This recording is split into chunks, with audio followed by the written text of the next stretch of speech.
Imajinasi terbentuk dari kata-kata, dan selamat datang di Alpha Movie. Bersama saya, kita lalui sebuah cerita bersama.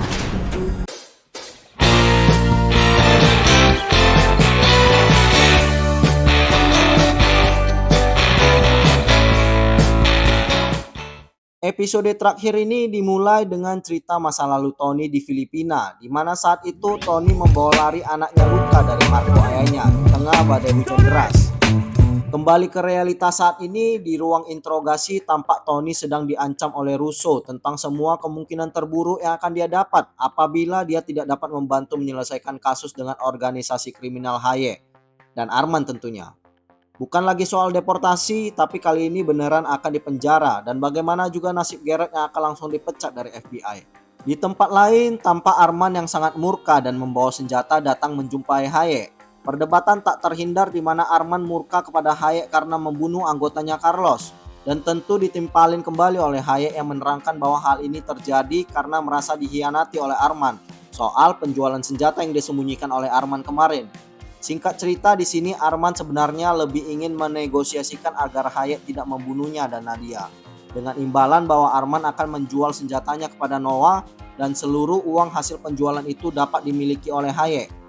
Scene kemudian memperlihatkan Tony yang sudah kembali ke rumah dan sedang menemani Luca di kamarnya. Sekeluarnya dari kamar, tentu datang Marco menghampiri dengan berbagai pertanyaan yang butuh penjelasan. Namun tak bisa berbicara lama dengannya, Tony pun harus kembali keluar dan mencari obat untuk anaknya. Tony pun ternyata pergi ke La Habana mencari Arman. Pergi ke belakang untuk melihat ke kantor, Tony menjumpai Nadia yang singkat berbicara kepadanya dan menyuruhnya pergi dari sana. Namun tak lama Arman pun keluar untuk kemudian memanggilnya ke dalam. Mereka kemudian saling bertanya kabar dan kemudian membahas tentang kondisi mereka masing-masing. Di satu sisi, Arman sedang terjepit untuk segera menjual senjata yang disimpannya ke Noah untuk kemudian menyerahkan uangnya ke Hayek agar dia tidak dibunuh. Namun di sisi lain, Tony berada di posisi sulit juga untuk bisa membantu Arman mengelabui FBI lagi. Karena FBI sudah mengetahui segala sesuatunya termasuk tempat Arman menyimpan senjata serta semua rencananya. Dan malah Tony sekarang diminta menjebak Arman. Tak lama berpikir, sebenarnya Tony muncul dengan ide bagus di mana dia menawarkan Arman jalan tengah untuk bekerja sama dengan FBI menangkap Hayek agar Arman bisa lepas dari semua tuntutan kriminalnya juga. Jalan yang sebenarnya sangat brilian di mana ada win-win solution untuk Arman lepas dari bayang-bayang Hayek. FBI mendapatkan target besarnya dan Tony juga bisa lepas dari kehidupannya sebagai mata-mata. Namun Arman masih tampak terlalu ego untuk menerimanya. Tony kemudian tampak menjumpai Garrett untuk menjelaskan rencana besarnya dan coba meyakinkannya untuk bisa melakukannya. Adegan kali ini mungkin bisa dibilang sebagai adegan paling krusial dan paling dramatis di film ini, di mana seorang FBI yang sepanjang film mengejar seorang kriminal besar akhirnya bisa saling bertemu di sebuah kafe karena seorang bibi bersih-bersih seperti Tony De La Rosa ini. Muka tampak tegang dari Garrett maupun Arman sembari mereka memulai diskusi tentang skema besar untuk penangkapan Hayek ini. Garrett memberitahu kondisi kerjasama ini bahwa dia ingin Arman membantunya bisa menangkap Hayek, Noah, serta segala senjata dan uang yang akan muncul dari sana. Dengan gantinya, Arman bisa bebas dari segala tuntutan kriminal yang selama ini menghantuinya. Tak lama berdiskusi, akhirnya mereka bertiga pun setuju dengan skema ini.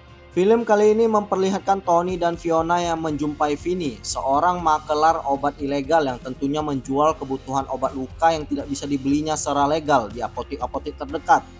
Arman dan Nadia kali ini nampak pergi menjumpai Noah untuk menjelaskan soal keterlambatan dan hilang kontak di beberapa saat yang lalu, dan kemudian mengatur ulang untuk jadwal transaksi jual beli senjata mereka kembali.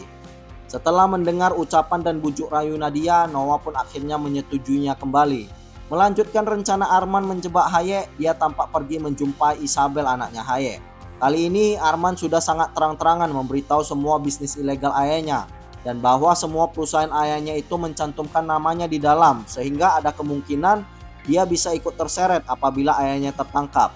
Mendengar hal itu tentu Isabel panik dan disitulah Arman mengambil alih. Setelahnya tampak Arman kali ini menjumpai Tony di sebuah kolam renang. Tony tampak menanyakan bagaimana rencana Arman dan Arman pun datang membawa sebuah kotak berisi seragam lalu memberikannya kepada Tony. Arman tampak menjelaskan bahwa dia tidak akan ikut sepenuhnya dengan rencana FBI yang akan juga menyita semua senjata dan uang hasil dari penjualan senjata itu. Nampaknya Arman punya rencana untuk mengambil uang itu dan meminta Tony untuk percaya kepadanya. Scene kali ini berpindah ke Garrett yang sudah standby dengan seluruh tim FBI untuk melakukan penyergapan saat Hayek dan Arman melangsungkan transaksi dengan Noah. Mereka tampak memantau kamera yang sudah dipasang di mana saat itu Hayek dan Arman tampak sudah sampai di hotel tempat mereka akan bertransaksi. Nah, tak lama tampak Fiona dan Tony yang sudah memakai seragam yang semalam diberikan Arman dalam kotak dan menyamar sebagai housekeeping di hotel tersebut. Kembali ke Garrett, tampak wajah tegang sembari melihat kamera CCTV di layar komputer karena ternyata Arman dan kawan-kawan menukar letak kamar mereka akan bertransaksi. Di dalam kamar, Noah yang mendapatkan telepon dari anggotanya di lapangan mengabarkan bahwa senjata sudah berhasil dimuat ke dalam kontainer mereka. Mendengar hal itu, Noah pun tampak rileks. Tak lama berselang, begitu mendapatkan informasi nomor kamar mereka, Garrett pun memulai penyergapan dengan langsung menuju ke kamar mereka. Tak hanya di hotel, truk yang memuat senjata di lapangan pun sudah mulai dihentikan di jalanan. Mendengar suara tembakan dari handphonenya, Noah pun sadar bahwa dia sudah dijebak dan langsung coba menembak Hayek. Beruntungnya Arman menyelamatkannya dan bersamaan itu juga FBI segera masuk ke dalam ruangan untuk menyergap mereka semua. Di perjalanan keluar dari kamar, tampak Arman dengan sengaja menjatuhkan flash disk ke troli kebersihan yang sengaja ditinggalkan Fiona di sana tadi. Garrett yang menggeledah ruangan tadi tampak hanya menemukan koper berisi minuman keras. Saat itu juga dia langsung curiga akan Tony yang sepertinya membantu menyembunyikan uang transaksi mereka.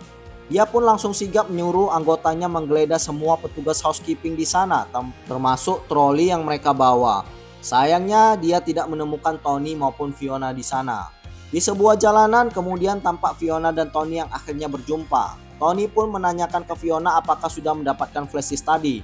Dan kemudian Fiona pun memberikannya sambil menanyakan bagaimana uang sebesar 6 juta dolar bisa muat ke barang sekecil itu.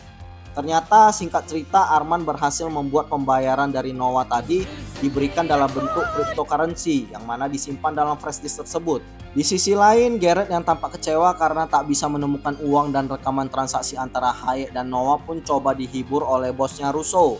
Tak lama berselang, Isabel tiba-tiba datang menjumpai ke sana dan langsung memberitahukan kepada mereka bahwa dia dapat menyerahkan semua pembukuan transaksi bisnis ayahnya, asal dia tidak terjerat oleh semua itu. Ya tentu Russo dan Garrett seketika pun tampak sangat senang. Beralih ke bus tahanan, di sana sandiwara Arman pun berlanjut. Kali ini Hayek kembali percaya bahwa Arman lah yang menyelamatkannya karena putrinya sendiri juga mengkhianatinya dan ingin Arman kembali mengurus semua bisnisnya. Adegan kemudian dilanjutkan di mana Tony pergi menjenguk Arman ke penjara. Tampak saling menanyakan kabar layaknya seorang kekasih, Arman dan Tony pun melanjutkannya dengan berpegangan tangan.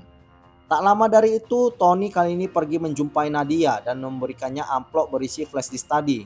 Kemudian dia dan Fiona kembali pergi melihat sebuah gedung kosong, yang mana direncanakan akan dibeli oleh Tony dengan uang yang didapatnya dari Arman. Kemudian dia ingin membuka praktek medis di sana. Mereka pun kembali ke rumah dengan riang gembira. Namun seiring mereka berjalan ke kamar ingin melihat luka, yang Tony temukan hanya ruangan kosong dan kemudian meyakini bahwa luka kali ini dibawa kabur oleh ayahnya Marco. Seperti deja vu di mana dulu Tony yang membawa kabur luka dari ayahnya Marco.